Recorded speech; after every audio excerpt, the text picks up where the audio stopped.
నల్గొండ జిల్లా చిన్నకోడూరు మండలం ఎల్లాయపల్లి గ్రామంలో పెద్దమ్మ విగ్రహ ప్రతిష్టాపనకు ఆలయాన్ని సర్వాంగ సుందరంగా ముస్తాబు చేసినట్లు ముదిరా సంఘం తెలిపారు. 3 రోజుల పాటు పెద్దమ్మ పెద్దిరాజుల కళ్యాణ వేడుకలు అంగరంగ వైభవంగా నిర్వహిస్తున్నట్లు చెప్పారు. ఈ ప్రాంతమంతా సుభిక్షంగా ఉండాలని దేవాలయంలో ప్రత్యేక పూజలు నిర్వహించినట్లు తెలిపారు.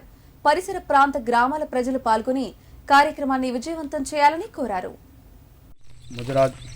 ముదిరా సంఘ సభ్యులు అందరూ కలిసి పెద్దమ్మ గుడిని నిర్మించుకున్నాము.